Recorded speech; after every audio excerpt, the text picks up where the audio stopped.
Je m'appelle Tim Vremelia. Je suis un des anciens de l'Église Credo. C'est un privilège pour moi aujourd'hui de regarder dans la parole de Dieu avec vous. Nous allons faire une rétrospective. En 2015, les anciens ensemble ont fait une étude pour identifier la vision de l'Église Credo. Il y a quelques mois, nous avons revisité cette étude pour voir si on est toujours fidèle à accomplir ce qu'on a établi il y a 5 ans, et aussi pour voir s'il y avait peut-être des changements, les modifications à faire. Qui, parmi nous, n'a pas joué dans un carré de sable en jeune enfant? Je n'ai pas de souvenir précis, mais c'est sûr que je l'ai fait. Je m'en souviens qu'une des règles, c'était de ne pas jeter le sable sur la pelouse. Carré de sable, peut-être bizarre à parler de cela, mais un carré de sable sert comme une bonne image pour nous aider dans l'identification des limites, des bornes pour la vision de l'Église Credo. C'est où qu'on peut jouer, si vous voulez, à l'intérieur de ces 4 bornes pour accomplir la vision de l'Église Credo. Si nous regardons le premier des côtés pour identifier la mission de l'Église, nous pouvons dire notre raison d'être. La raison d'être de l'Église Credo est très simple, faire des disciples. L'idée de faire des disciples ne vient pas d'une étude faite par des anciens de l'Église Credo. Quand Jésus a parlé avec ses disciples, peut-être une des dernières fois, nous pouvons lire ce qu'il a commandé à ses disciples en Matthieu chapitre 28. « J'ai reçu tout pouvoir dans le ciel et sur la terre. Allez donc dans le monde entier, faites des disciples parmi tous les peuples, baptisez-les au nom du Père, du Fils et du Saint-Esprit, et enseignez-leur à obéir à tout ce que je vous ai prescrit. Et voici, je suis moi-même avec vous tous les jours, jusqu'à la fin du monde. » Jésus a laissé un commandement à ses disciples, un commandement qui résonne encore aujourd'hui, et c'est cette notion de faire des disciples. Quand nous parlons de faire un disciple, quand on parle de quelqu'un qui va suivre Jésus, mais ça donne une image d'un voyage, de faire du chemin avec quelqu'un. Et effectivement, être un disciple de Jésus, c'est quelqu'un qui va faire du chemin avec le Seigneur. Mais nous voulons souligner que pour nous, à l'Église Credo, nous trouvons que l'image de faire du chemin est très, très bien, et aussi de souligner que ce n'est pas une marche solitaire. Alors, nous marchons ensemble déjà. Nous marchons ensemble, frères et sœurs, les gens qui ont mis leur confiance en Jésus-Christ, et nous voulons inviter des gens à prendre chemin avec nous, de faire du chemin ensemble, et ce chemin nous amène à suivre Jésus et de devenir de plus en plus comme lui. Donc, le premier des bornes, si vous voulez, dans le carré de sable de l'Église Credo, c'est notre mission, notre raison d'être, et cela est de faire des disciples. Le deuxième côté de notre carré de sable, donc le premier étant notre mission, qui est de faire des disciples. Le deuxième, on parle de nos valeurs, ce qui motive nos décisions. Il y a probablement plus que vous voyez ici dans l'image, mais on veut souligner ce qui nous semble vraiment l'essentiel. Donc, premièrement, c'est l'autorité de la Bible et du Saint-Esprit. Premièrement, la Bible. Paul a dit à 2 Timothée que toute écriture est inspirée et utile. Nous croyons que la Bible est la source de notre autorité. C'est elle qui dirige nos pensées. C'est elle qui montre le chemin à suivre. Nous croyons également que le Saint-Esprit, il se sert de la Bible pour nous aider à accomplir la volonté de Dieu pour nos vies. Donc, quelle équipe la parole et le Saint-Esprit ensemble pour nous aider? La deuxième valeur, c'est cette notion d'être centré sur l'Évangile. Pas seulement l'Évangile que nous croyons essentiel pour que les gens puissent connaître Jésus-Christ comme Sauveur, mais nous croyons également que l'Évangile est nécessaire pour nos vies de tous les jours. Nous n'arriverons jamais ici-bas sur la terre à ne pas avoir besoin de l'Évangile dans notre vie de tous les jours. L'Évangile, cette bonne nouvelle au sujet de Jésus-Christ, est la source de vie pour nous tous. La troisième valeur, c'est la vie en communauté. Il y a une expression dans le Nouveau Testament qui donne une très, très bonne direction pour la vie en communauté.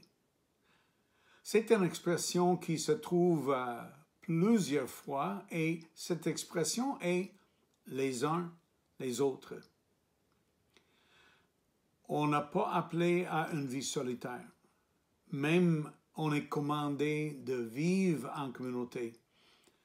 Et si nous mettons en pratique, par exemple, peut-être les uns les autres, le plus connu, c'est aimez-vous les uns les autres.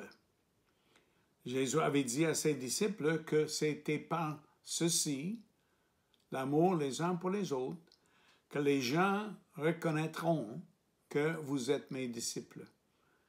Donc, de vivre en communauté, c'est de vivre les uns pour les autres. La quatrième valeur, c'est une attitude de générosité.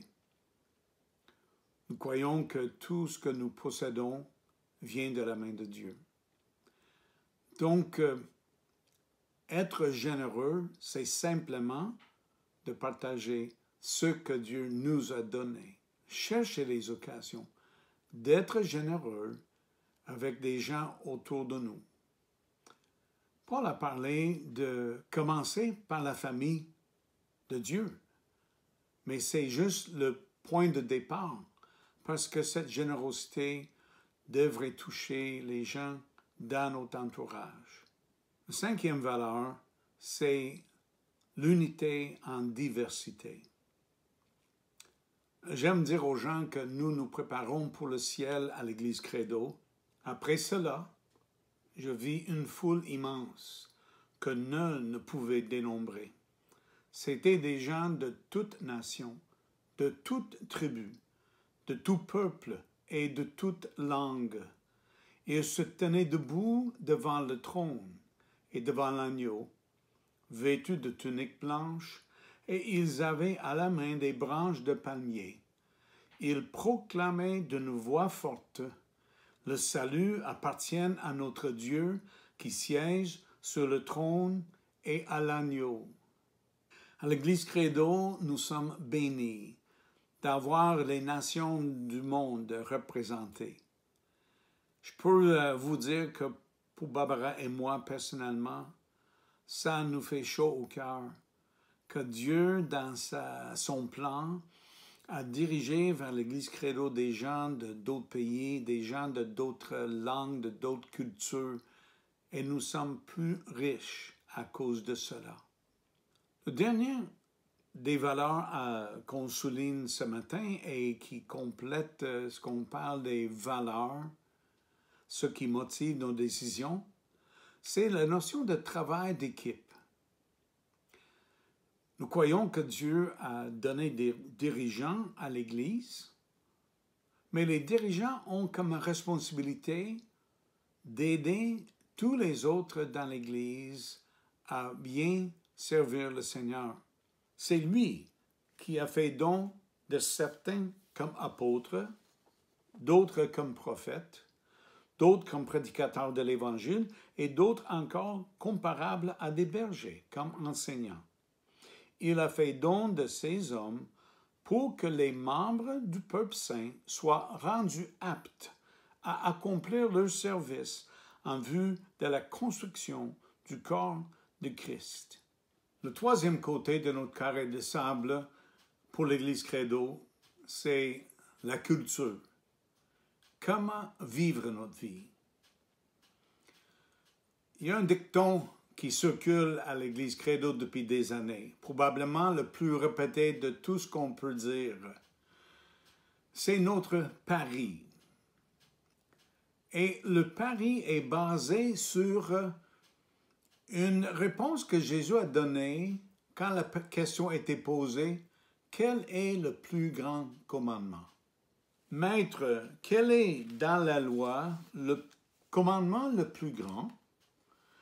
Jésus lui répondit, tu aimeras le Seigneur ton Dieu de tout ton cœur, de toute ton âme et de toute ta pensée.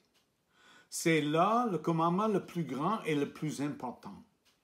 Et il y en a un second qui lui est semblable. Tu aimeras ton prochain comme toi-même. Tout ce qu'enseignent la loi et les prophètes est contenu dans ces deux commandements. Le plus grand commandement, en réalité, Jésus a donné une réponse qui a touché à deux grands commandements. Alors, la première partie de notre pari, c'est le mot passion. Passion pour Dieu.